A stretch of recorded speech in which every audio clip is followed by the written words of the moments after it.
अस्सलाम वालेकुम स्टूडेंट्स, मैं हूं मुस्तजाब हैदर, आपका फ़िज़िक्स टीचर। चलें लाइट बोर्ड की तरफ चलते हैं और आज के लेक्चर का आगाज़ करते हैं।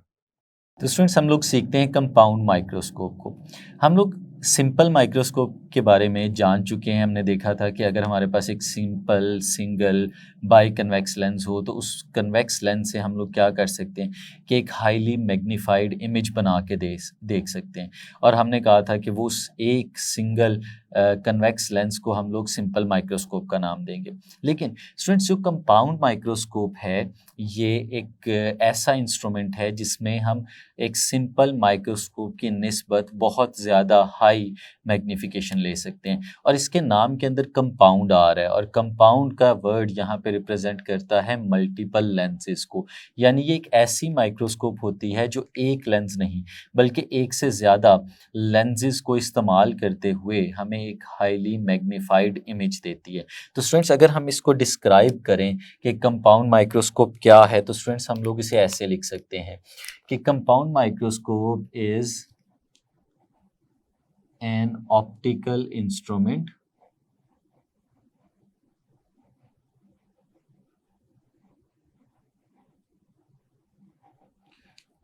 which is used to get highly magnified image with multiple lenses। यानी स्टूडेंट्स इसके अंदर हम एक से ज़्यादा लेंसेज को इस्तेमाल करते हैं और उन लेंसेज को यूज़ करते हुए एक सिंपल ऑर्डिनरी माइक्रोस्कोप की निस्बत ज़्यादा मैग्नीफाइड इमेज वो हम हासिल कर सकते हैं। तो स्टूडेंट्स किस तरह से ये इसकी वर्किंग होती है पहले हम उसको समझते हैं और उसके बाद हम इसको अटेम्प्ट करने की तरफ जाएंगे कि बेसिकली किस तरह से लिखा जा सकता है। फिगर आपके सामने ड्रॉ कर रहा हूँ ताकि आपको पता हो कि इसको बेसिकली ड्रॉ किस तरह से करना है। स्टूडेंट्स हमारे पास इसके अंदर बेसिकली दो तरह के लेंसेज होते हैं। पहला एक लेंस उसे हम लोग नाम देते हैं ऑब्जेक्टिव का। ये स्टूडेंट्स मैंने आपके सामने एक लेंस ड्रॉ किया है, ये एक प्रिंसिपल एक्सिस है और इसके ऊपर ये ड्रॉ किया हुआ जो लेंस है हम इसे नाम देते हैं ऑब्जेक्टिव का। और इसका जो सेंटर है उसे हम O के साथ रिप्रेजेंट कर रहे हैं और सबस्क्रिप्ट में भी O लिख रहे हैं। इसका मतलब है ये एक ऑब्जेक्टिव लेंस है। और ये जो आपको दो पॉइंट स्टूडेंट्स नज़र आ रहे हैं ये इसके प्रिंसिपल फोकस को रिप्रेजेंट कर रहे हैं। यानी हम इस पॉइंट को एफ ओ का नाम दे देते हैं, इस पॉइंट को भी एफ ओ का नाम दे देते हैं और जो स्टूडेंट्स डिस्टेंस होगा इस पॉइंट से लेके इस पॉइंट तक ये इसकी फोकल लेंथ होगी जिसे हम लोग स्मॉल एफ के साथ रिप्रेजेंट करते हैं। ये ओ जो हर जगह पे सबस्क्रिप्ट में आ रहा है इसका मतलब है ये एक ऑब्जेक्टिव है। अब स्टूडेंट्स हमारे पास अगर कोई एक ऑब्जेक्ट हो जिसका हम यहाँ पे इमेज बनाना चाहते हो तो उस ऑब्जेक्ट को हम इसकी फोकल लेंथ से थोड़ा सा फासले पे प्लेस करते हैं। लेट्स सपोज स्टूडेंट्स हमारे पास जो ऑब्जेक्ट था वो ये था और इस ऑब्जेक्ट को स्टूडेंट्स यहाँ पे मैं इसकी फोकल लेंथ से कुछ फासले पे प्लेस कर देता हूँ जैसे कि यहाँ पे आपको नज़र आ रहा है। और स्टूडेंट्स इसकी जो हाइट इस वक्त हमें नज़र आ रही है उस हाइट को मैं एच के साथ रिप्रेजेंट कर देता हूँ। अब स्टूडेंट्स इस एज का इमेज इस लेंस ने बनाना है। तो ये लेंस किस तरह से इमेज बनाएगा हम लोग जानते हैं, हमने सीखा था कि इमेज बनाने का एक मेथड होता है कि आप एटलीस्ट 2 रेज ऑफ लाइट लें और उनमें से एक रे ऑफ लाइट को बिल्कुल पैरेलल जो प्रिंसिपल एक्सिस है इसके बिल्कुल पैरेलल मूव करवाएं जैसे हम यहाँ पे लेके जाते हैं। और फिर क्योंकि ये कन्वर्जिंग लेंस है तो ये कन्वर्जिंग लेंस इसको स्टूडेंट्स क्या करेगा प्रिंसिपल फोकस में से गुजार के आगे भेज देगा। अब स्टूडेंट्स एक और रे ऑफ लाइट लें और ये जो रे ऑफ लाइट है ये इसी जगह से स्टार्ट होगी लेकिन ये पास करेगी ऑप्टिकल सेंटर में से और इसके सेंटर में से पास करते हुए ये आगे की तरफ जाएगी और जिस जगह पे स्टूडेंट्स ये दोनों रेज मिलेंगी वहाँ पे स्टूडेंट्स इसका इमेज बन जाएगा। और लेट्स सपोज ये जो स्टूडेंट्स इस वक्त इमेज इसका इस जगह पे बन रहा है, उसको हम लोग इस लाइन के साथ रिप्रेजेंट कर देते हैं। और ये स्टूडेंट्स हम लोग देख सकते हैं कि जो इमेज बन रहा है ये हमारे पास एक तो रियल है, रियल इसलिए क्योंकि ऑब्जेक्ट हमारे लेंस के एक साइड पे पड़ा हुआ है और जो इमेज बन रहा है वो उसकी दूसरी साइड पे बन रहा है, इसलिए ये एक रियल इमेज है। और दूसरी चीज़ देखें स्टूडेंट्स, ये मैग्नीफाइड भी है, इसकी इसकी जो हाइट है वो हमारे एज से ज़्यादा है, इसलिए स्टूडेंट्स इसकी हाइट को यहाँ पे हम लोग नाम दे देते हैं H1 का।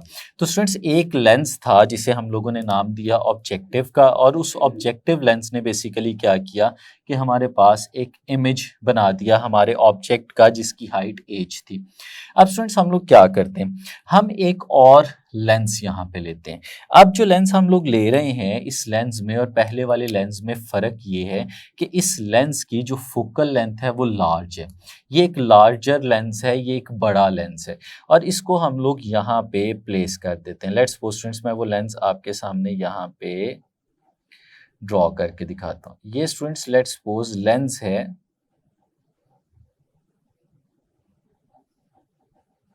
जो हम लोगों ने यहाँ पे बना दिया। अब स्टूडेंट्स ये जो लेंस हमारे पास बना है ये आप देख रहे होंगे इससे थोड़ा सा बड़ा है और हमने जो ऑब्जर्व करना है अपने इस ऑब्जेक्ट को वो यहाँ से ऑब्जर्व करना है। हमारा ऑब्जर्वर जो है वो इसके करीब है, ऑब्जर्वर की आंख इस लेंस में से हमारे ऑब्जेक्ट को देखेगी। इसी रेफरेंस से इस लेंस को स्टूडेंट्स हम लोग नाम देते हैं आई पीस का। और स्टूडेंट्स ये जो आई पीस है इसका जो सेंटर है यहाँ पे ओ, हम इसे ई के साथ रिप्रेजेंट करते हैं। और स्टूडेंट्स ये जो है ये मूवेबल लेंस है, यानी हम इसको आगे और इसको पीछे लेके जा सकते हैं, इसको मूव करा सकते हैं और इसको ऐसे मूव करवाते हैं कि ये जो हमारे पास यहाँ पे इमेज बन रहा है हमारे ऑब्जेक्ट का, ये image with in the focal length of this lens बने, इस लेंस की फोकल लेंथ के अंदर बनना चाहिए। इसे कैसे बना सकते हैं, लेट्स सपोज स्टूडेंट्स हमारे पास ये जो इमेज हमारे पास ये जो लेंस है, लेट्स सपोज स्टूडेंट्स उसकी जो फोकल लेंथ है वो इस जगह पे मौजूद थी। हम इसे इस तरह से मार्क करके ड्रॉ कर लेते हैं। ये और ये जो दो पॉइंट्स हमें नज़र आ रहे हैं ये इसकी फोकल लेंथ को रिप्रेजेंट कर रहे हैं। यानी अगर मैं आपसे कहूँ कि इस पॉइंट से लेके ये जो पॉइंट हमें नज़र आ रहा है इस पॉइंट से लेके इस पॉइंट तक का जो डिस्टेंस है ये है स्टूडेंट्स फोकल लेंथ किसकी, हमारे आई पीस की। अब स्टूडेंट्स देखें कि ये जो ऑब्जेक्ट है ये with in the focal length of this lens पड़ा हुआ है। अगर मैं आपसे कहूँ कि फिर इस लेंस ने जो इसका इमेज बनाना है हम उसे भी देखना चाहते हैं तो वो इमेज कुछ किस तरह से बनेगा, तो स्टूडेंट्स वही तरीका है जो हम लोगों ने पहले इस्तेमाल किया था। देखें हम दो रेज लेते हैं जो पैरेलल, उनमें से एक रे जो है वो प्रिंसिपल एक्सिस के पैरेलल हो। ये देखें ये जो इमेज है स्टूडेंट्स जिसे हम लोगों ने H1 का नाम दिया है, ये इमेज इस लेंस के लिए ऑब्जेक्ट के तौर पे बिहेव करना शुरू कर देगा और ये लेंस इसे ऑब्जेक्ट समझेगा और इस ऑब्जेक्ट का एक और इमेज बनाएगा। और वो इमेज बनाने के लिए फिर हम लोग क्या करते हैं देखिएगा ज़रा कि एक पैरेलल रे ऑफ लाइट लेते हैं जो बिल्कुल प्रिंसिपल एक्सिस के पैरेलल है। जब वो इसमें से पास करेगी तो ये कन्वर्जिंग लेंस इसको प्रिंसिपल फोकस में से गुजार देगा और ये आगे की तरफ चल जाएगी। और फिर स्टूडेंट्स जो दूसरी रे हम लोग लेंगे वो इसके ऑप्टिकल सेंटर में से पास करेगी, यहाँ से लेंस के सेंटर में से गुजर के ये आगे की तरफ चली जाएगी। अब स्टूडेंट्स हम लोग देख रहे हैं कि जो दो रेज हैं ये एक दूसरे के करीब नहीं जा रही बल्कि ये तो बिखर रही हैं, ये एक दूसरे से दूर जा रही हैं। तो स्टूडेंट्स इमेज तो उस जगह पे बनता है जिस जगह पे ये दोनों रेज कन्वर्ज हों, जहाँ पे दोनों रेज मिलें। तो यहाँ पे अगर हम लोग देखें तो ये तो दोनों रेज मिलेंगी नहीं, तो इसका मतलब है इस एंड पे इनका इमेज नहीं बन सकता। तो अगर इनका इमेज बनाना है तो फिर हम क्या करते हैं, हम इन दोनों रेज को प्रोट्रूड कराते हैं। लेट्स सपोज स्टूडेंट्स ये देखें कि मैं जिस रास्ते पे ये रे जा रही थी इसी रास्ते को आगे की तरफ प्रोट्रूड करा देता हूँ, बिल्कुल स्ट्रेट लाइन में आगे को ले जाता हूँ। इसी तरह जो ये रे हमें नज़र आ रही थी ये भी जिस रास्ते पे जा रही थी स्टूडेंट्स उसको भी हम लोग प्रोट्रूड करा देते हैं और एक पॉइंट आता है जिस पॉइंट पे ये दोनों रेस आके मर्ज हो जाती हैं। जब आप इसको ड्रॉ करेंगे तो बिल्कुल स्केल के साथ आप इसको ड्रॉ करें और उसमें आपका जो इमेज है वो किसी एक जगह पे इन दोनों के मिलने से बन जाएगा। अब स्टूडेंट्स अगर इस जगह पे जहाँ पे ये मिल रहे हैं हम इस जगह पे इनके इमेज की बात करें तो स्टूडेंट्स ये जो इमेज है लेट्स सपोज वो यहाँ पे इस वक्त बन रहा है, और ये जो इमेज बन रहा है स्टूडेंट्स इसको हम लोग यहाँ पे इसके हाइट को नाम दे देते हैं h2 का। अब स्टूडेंट्स अगर आप देखें तो हम लोगों ने क्या किया है, हम लोगों ने यहाँ पे बेसिकली दो लेंस यूज़ किए हैं। एक पहला लेंस यूज़ किया जिसे हमने ऑब्जेक्टिव का नाम दिया। उस ऑब्जेक्टिव ने क्या किया, एज हाइट के एक ऑब्जेक्ट को लिया और उसको, क्योंकि हमने उसकी फोकल लेंथ से दूर रखा हुआ था, तो उसने उसका एक इमेज बना दिया h1 हाइट का, जो कि मैग्नीफाइड था और इन्वर्टेड था।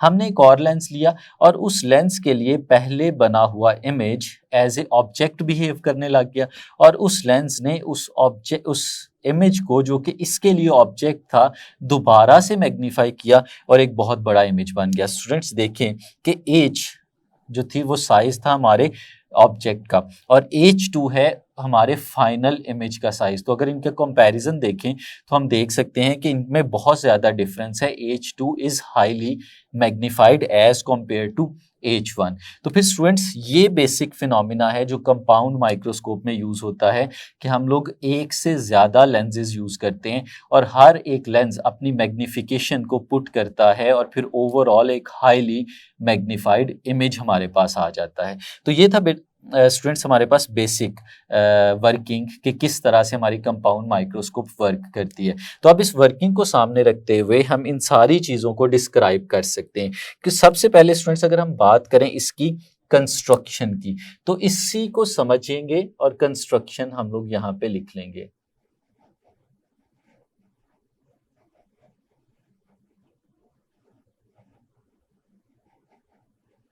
तो students it is basically consist of to lenses, और जो दो लेंसेज हैं एक को हमने ऑब्जेक्टिव का नाम दिया और एक को आईपीस का नाम दिया। इट कंसिस्ट ऑफ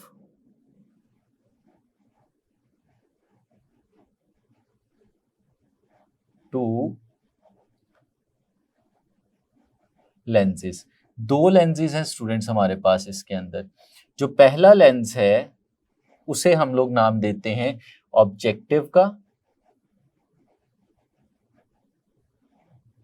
और जो दूसरा लेंस है स्टूडेंट्स हम इसे नाम देते हैं आईपीस का।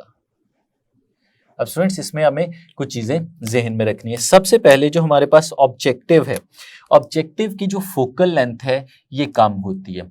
क्यों फोकल लेंथ कम होती है? क्योंकि जिस ऑब्जेक्ट का हम लोगों ने इमेज बनाना है उसको इसकी फोकल लेंथ से बाहर रखना है। तो फोकल लेंथ से बाहर रखने के लिए इसकी फोकल लेंथ को छोटा रखना पड़ेगा। अगर इसकी फोकल लेंथ बड़ी हो जाएगी तो जो करीब हमारे पास ऑब्जेक्ट है वो इसकी फोकल लेंथ के अंदर आने के चांसेस ज़्यादा हो जाते हैं। तो स्टूडेंट्स याद रखना है कि objective must have small focal length।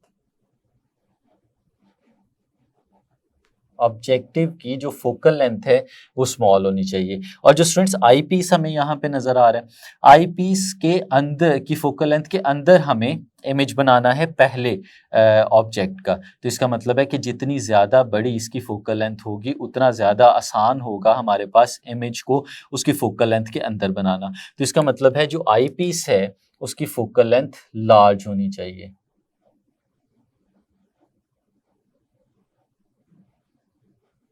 Large focal length. तो स्टूडेंट्स ये है इसकी बेसिक कंस्ट्रक्शन जिसमें दो लेंसेज आ जाते हैं और दोनों के बारे में आपने बताना है कि उनकी फोकल लेंथ्स जो हैं वो स्मॉल और लार्ज हैं और किस वजह से लार्ज और स्मॉल है। अगली चीज़ जो स्टूडेंट्स हमें पता होनी चाहिए वो है इसका प्रिंसिपल।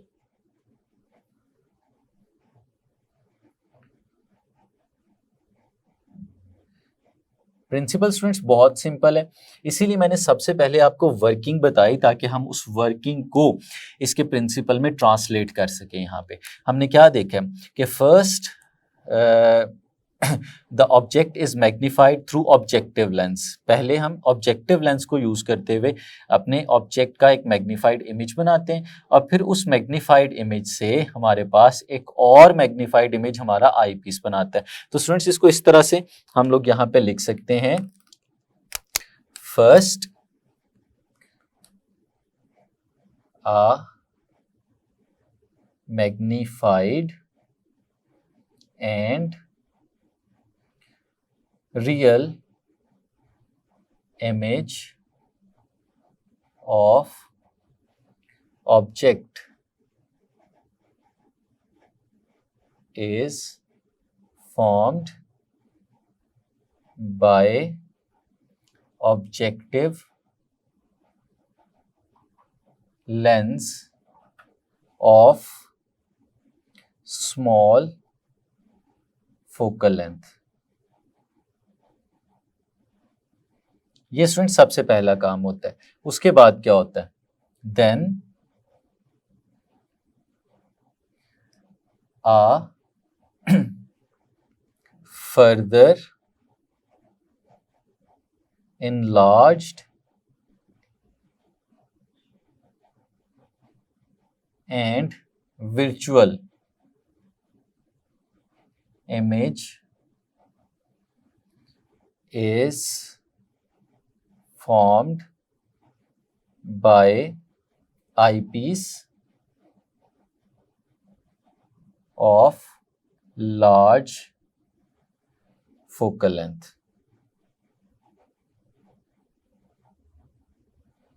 अब स्टूडेंट्स इसमें एक चीज देखने के काबिल है कि हमारे पास जो सबसे पहला इमेज बना है वो रियल था, तो और उसके बाद जो हमारे आईपीस ने इमेज बनाया है वो विद रिस्पेक्ट टू H1 तो वो वर्चुअल बना है, लेकिन विद रिस्पेक्ट टू एज अगर हम उसे देखें तो वो अभी भी रियल है, लेकिन जो इन्वर्टेड है यानी H1 और H और H2 का अगर हम लोग कंपैरिजन करें तो विद रिस्पेक्ट टू H और H2 यानी फाइनल जो हमारे पास इमेज बन रहा है उसका ऑब्जेक्ट के साथ अगर कंपैरिजन कर रहे हैं हम लोग तो हमें नजर आता है कि एक highly magnified real and inverted image is form. तो ये है स्टूडेंट्स हमारे पास इसका बेसिक प्रिंसिपल। अब आगे चलते हैं और इसकी मैग्निफिकेशन को देखते हैं कि इसकी मैग्निफिकेशन कितनी हो सकती है और कैसे उसे कैलकुलेट कर सकते हैं।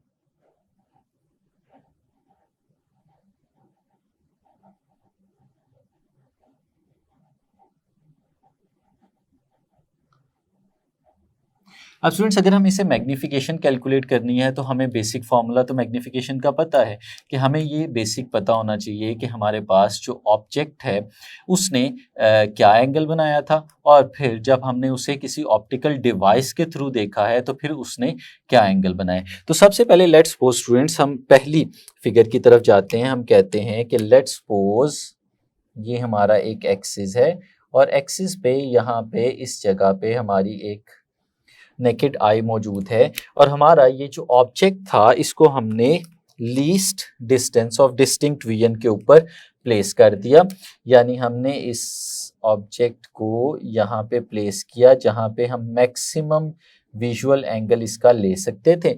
और फिर हमने देखा कि हमारी आई जो है यहाँ पे इसके ऊपर जो एंगल बना रहा है ये इस तरह से करके, वो एंगल हमने उसे नाम दे दिया यहाँ पे थीटा और इसकी जो हाइट थी वो h थी। और ये जो ऑब्जेक्ट हम लोगों ने प्लेस किया हुआ था ये ऑब्जेक्ट हम लोगों ने प्लेस किया हुआ था डी के ऊपर। यहाँ पे स्टूडेंट्स वो चीज़ हमें याद होनी चाहिए प्रीवियस लेक्चर वाली कि हम जब भी मैग्निफिकेशन करना चाहते हैं तो हम सबसे पहले नेकेड आई से अनएडेड आई से मैग्नीफाई करने की कोशिश करते हैं। और उसका तरीका क्या होता है कि हम किसी भी ऑब्जेक्ट का विजुअल एंगल बढ़ाते हैं। और विजुअल एंगल किस तरह से बढ़ाया जाता है कि हम ऑब्जेक्ट को अपनी आंख के करीब करीब करीब लेके आते जाते हैं। तो जितना ज़्यादा ऑब्जेक्ट हमारी आंख के करीब आएगा उतना विजुअल एंगल बढ़ता जाएगा। लेकिन अगर हम लोग उसे लीस्ट डिस्टेंस से भी ज़्यादा आगे ले जाएं तो विजुअल एंगल तो बढ़ जाता है, लेकिन जो चीज़ कॉम्प्रोमाइज़ कर जाती है वो है रेजोल्यूशन। हमारा जो ऑब्जेक्ट है वो रिजॉल्व नहीं रहता, वो ब्लरी हो जाता है, हम उसे सही तरह से देख नहीं पाते। तो ये जो चीज़ हमें यहाँ पे नज़र आ रही है ये हमने नेकेड आई से जो मैक्सिमम रेजोल्यूशन ले सकते थे, मैक्सिमम मैग्निफिकेशन ले सकते थे, वो हम लोगों ने यहाँ पे ले ली हुई है। और ये हमें ऑब्जेक्ट जो है उसे लीस्ट डिस्टेंस पे प्लेस करने से मिली हुई है। तो स्टूडेंट्स अगर इसको हम लोग सामने रखें और हम कहें कि इधर से हमें tangent of angle theta find out करना है, तो स्टूडेंट्स टेंजेंट थीटा किसके इक्वल होता है? हम लोग जानते हैं ये इक्वल होता है परपेंडिकुलर ओवर बेस के। और स्टूडेंट्स इस फिगर के अंदर अगर हम लोग देखते हैं तो जो हमारे पास परपेंडिकुलर यहाँ पे नज़र आ रहे हैं वो तो एच है, जो कि हाइट है हमारे पास इस ऑब्जेक्ट की जो हमारे पास मौजूद था। तो स्टूडेंट्स परपेंडिकुलर की जगह पे हम लोग लिख लेंगे एच, और जो बेस है स्टूडेंट्स हमारे पास वो तो यहाँ पे है डी, तो इसके साथ हम लोग लिख लेते हैं डी। तो ये स्टूडेंट्स हमारे पास बन गया टेंजेंट थीटा, और ये किसके इक्वल आ गया, ये इक्वल आ गया एच डिवाइडेड बाय डी, और इसे स्टूडेंट्स हम लोग नाम दे देते हैं यहाँ पे इक्वेशन नंबर 1 का। अब स्टूडेंट्स देखते हैं कि जब हमारे पास जो फाइनल इमेज बन रहा था उस फाइनल इमेज के केस में हमारे पास जो एंगल बन रहा था वो क्या था। स्टूडेंट्स देखें, हमने देखा कि जब हमें फाइनल इमेज बनाना होता है तो हमारी कोशिश ये होती है कि फाइनल इमेज कम से कम नियर पॉइंट पे बने, और नियर पॉइंट पे इसलिए ताकि हमारी आंख उसे देख सके। नियर पॉइंट से फर्दर अवे तो हम उसे बना सकते हैं, लेकिन नियर पॉइंट से हम उसे मज़ीद करीब नहीं लेके आ सकते। अब स्टूडेंट्स अगर इस केस में हम लोग देखें तो हमारा जो फाइनल इमेज बन रहा है वो H2 है, उसका जो साइज़ है वो H2 है। तो अब हमें पता होना चाहिए कि ये किस जगह पे बनना चाहिए। ये भी स्टूडेंट्स नियर पॉइंट पे बनना चाहिए। अगर ये नियर पॉइंट से करीब बन जाएगा तो फिर हम इसे देख नहीं पाएंगे। तो स्टूडेंट्स फिर ये याद रखें कि ये जो हमारे पास इमेज बन रहा है, अगर हम इसके डिस्टेंस की बात करते हैं, यानी लेंथ से इसका जो फासला है वो कहाँ पे होना चाहिए, वो हमारे पास least distance of distinct vision या नियर पॉइंट पे होना चाहिए। यानी हमारा जो फाइनल इमेज बन रहा है वो यहाँ पे भी डी के ऊपर बनना चाहिए, नियर पॉइंट के ऊपर बनना चाहिए। ये नियर पॉइंट होगा with respect to this lens.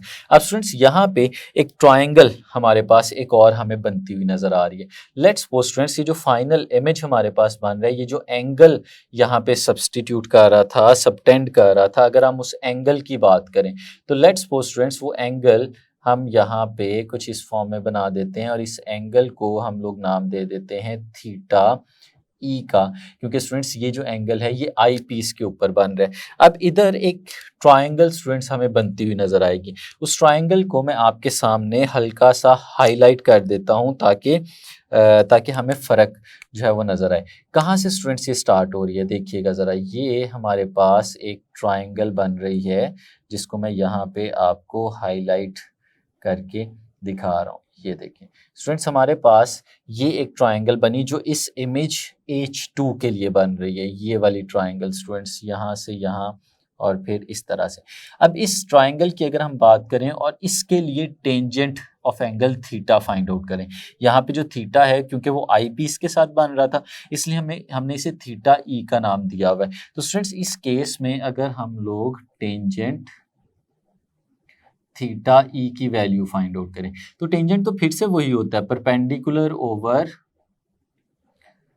Base. और स्टूडेंट्स इस केस में फिर हमें टेंजेंट थीटा ई के लिए परपेंडिकुलर, थीटा ई के लिए बेस चाहिए। तो थीटा ई के लिए परपेंडिकुलर हमें पता है एंगल के बिल्कुल सामने वाली साइड को कहते हैं। तो ये जो ट्रायंगल हमारे पास यहाँ पे बन रही थी स्टूडेंट्स, इसमें इस थीटा के सामने जो साइड है वो H2 हमें नजर आ रही है। तो परपेंडिकुलर इस केस में स्टूडेंट्स हमारे पास H2 आ गया, और जो बेस है वो बेस हमारे पास कौन से वाली है, वो इस पॉइंट से लेके इस पॉइंट तक का फासला है। लेकिन अगर हम इसको नीचे लेके जाके देखें तो ये बेस तो students basically least distance of distinct vision या नियर पॉइंट है। तो इसका मतलब है कि इस केस में जो परपेंडिकुलर है वो H2 आ गया और जो बेस हमारे पास आई वो D आ गई। तो फिर स्टूडेंट्स हम लोग यहाँ पे लिख सकते हैं कि टेंजेंट थीटा ई ये हमारे पास आ रहा है परपेंडिकुलर जो कि H2 है, और जो बेस है हमारे पास वो है D। तो ये स्टूडेंट्स हमारे पास यहाँ पे टेंजेंट थीटा ई की वैल्यू आ गई, और स्टूडेंट्स इसे हम लोग यहाँ पे नाम दे देते हैं इक्वेशन नंबर 2 का।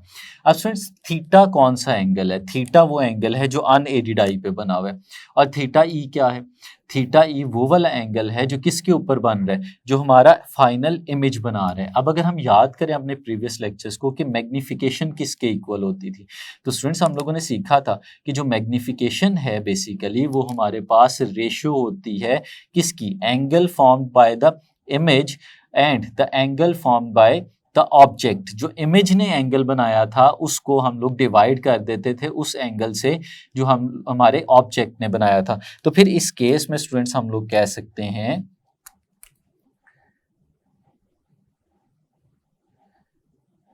वी नो दैट, क्या कह सकते हैं स्टूडेंट्स, कि जो हमारे पास मैग्निफिकेशन है, मैग्निफिकेशन वो इक्वल होगी थीटा ई ओवर थीटा के। थीटा ई वो एंगल है जो हमारा इमेज बना रहा है आईपीस के ऊपर, और थीटा वो एंगल है जो हमारे ऑब्जेक्ट ने नेकेड आई के ऊपर बनाया था। इन दोनों की रेशो जो है हमारे पास कहलाती है।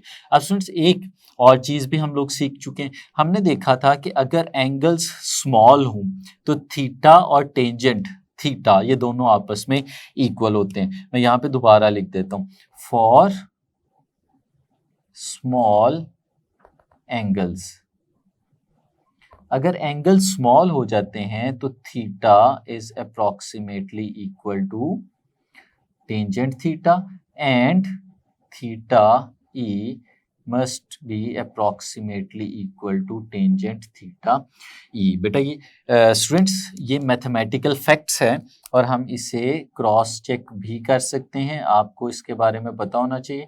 हम फिजिक्स में से बहुत सारी जगहों पे इन्हें यूज भी कर चुके हैं।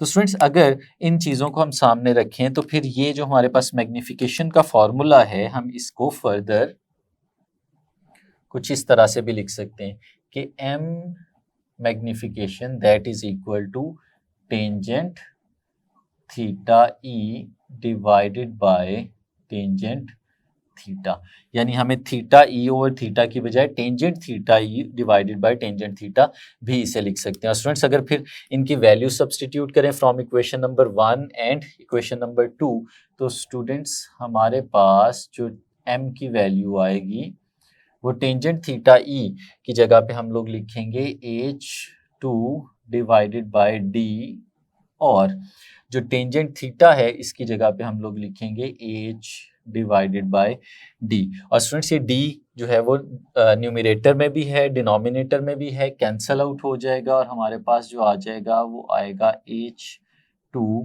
Divided by h। तो स्टूडेंट्स ये बेसिक फॉर्मूला हमारे पास बन गया मैग्निफिकेशन का। और स्टूडेंट्स इस फॉर्मूले में देखें ज़रा, जो h2 है ये हमारे फाइनल इमेज का साइज़ है और जो h है ये हमारे ऑब्जेक्ट का साइज़ है। तो ये वही फॉर्मूला हमारे पास बन गया मैग्निफिकेशन का कि size of the final image divided by the size of the object, ये फॉर्मूला बन गया। लेकिन स्टूडेंट्स हम इसे अच्छे से समझने के लिए इस फॉर्मूले को एक नई फॉर्म के अंदर भी लेके जाएंगे। वो किस तरह से, लेट्स सपोज स्टूडेंट्स ये मैग्निफिकेशन जो है हमारे पास ये इक्वल है h2 डिवाइडेड बाय h1। तो स्टूडेंट्स हम एक काम करते हैं, यहाँ पे ये जो h2 और h1 है हम इसको मल्टीप्लाई और डिवाइड कर देते हैं h1 के साथ। किस तरह से, ये देखिएगा स्टूडेंट्स हमारे पास लिखा है h2 डिवाइडेड बाय h, हम इसे मल्टीप्लाई भी कर देते हैं h1 से और डिवाइड भी कर देते हैं h1 से। इसका क्या फ़ायदा होने वाला है ज़रा देखिएगा।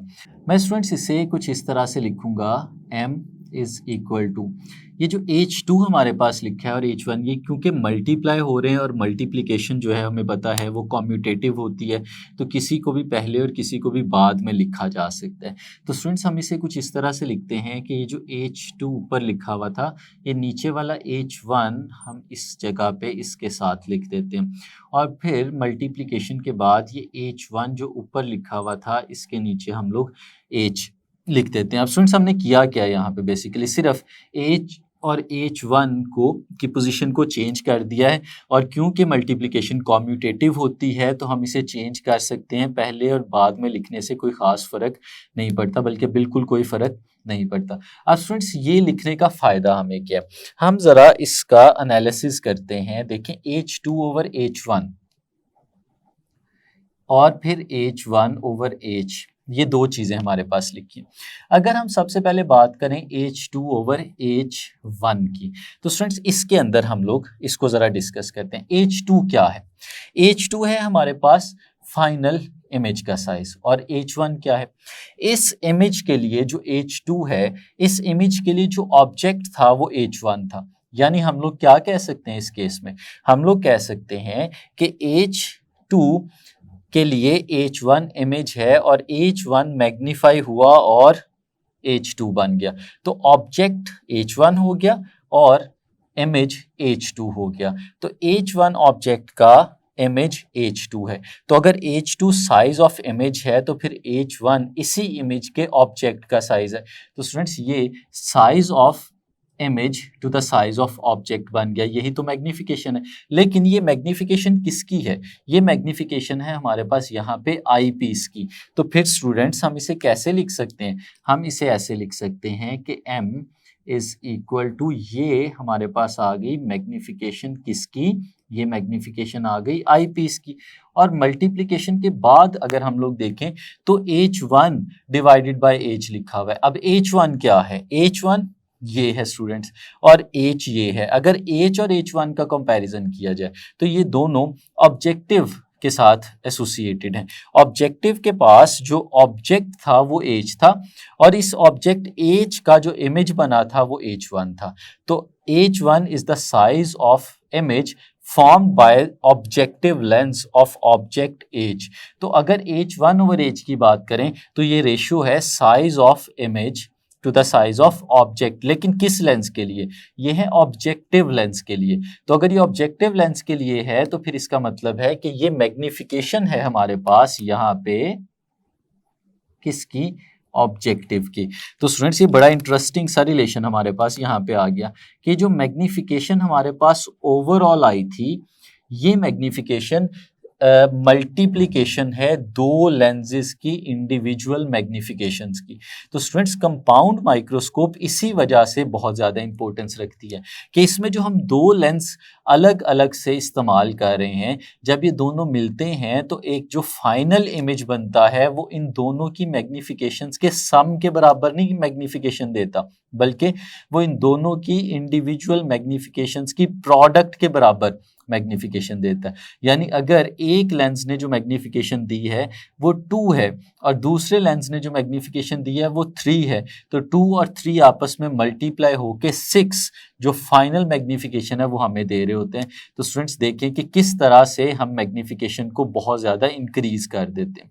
अब स्टूडेंट्स अगर हम इस फॉर्मूले को फर्दर इलेबोरेट करें तो स्टूडेंट्स ज़रा गौर से देखिएगा, इनमें जो दो लेंस, एक ऑब्जेक्टिव हमें जो नज़र आ रहा है जिसकी फोकल लेंथ जो थी वो स्मॉल थी, ये भी एक सिंपल कन्वेक्स लेंस था और ये भी एक सिंपल कन्वेक्स लेंस था। हम लोगों ने देखा था कि अगर एक कन्वेक्स लेंस की फोकल लेंथ के अंदर किसी ऑब्जेक्ट को प्लेस कर दिया जाए तो वो जो अरेंजमेंट बनती है उसमें एक हाईली मैग्नीफाइड इमेज बनता है और हम उसे कहते थे कि वो एक सिंपल माइक्रोस्कोप है, जो हम लोगों ने प्रीवियस लेक्चर के अंदर सीखा। तो स्टूडेंट्स अगर ये पीछे वाली सारी अरेंजमेंट को हम कुछ देर के लिए भूल जाएं, हम समझें कि ये ऑब्जेक्टिव भी नहीं है, कुछ नहीं है, सिर्फ हमारे पास ये आई पीस एक लेंस था और इस लेंस के लिए H1 यहाँ पे एक ऑब्जेक्ट पड़ा हुआ था जो इस लेंस की फोकल लेंथ के अंदर पड़ा हुआ था और फिर इस फोकल लेंथ के अंदर पड़े हुए ऑब्जेक्ट का जो इमेज बना वो H2 था। तो स्टूडेंट्स हम लोगों को नजर आता है, हम लोग ये फील करते हैं कि ये जो चीज़ थी ये तो एक सिंपल माइक्रोस्कोप थी। यही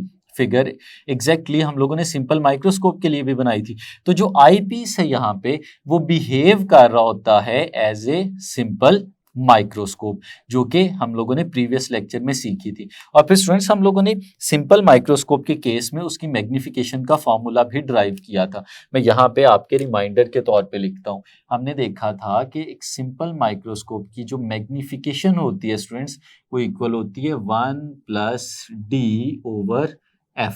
ये स्टूडेंट्स हमारे पास मैग्निफिकेशन का फॉर्मूला था किसकी? एक सिंपल माइक्रोस्कोप की।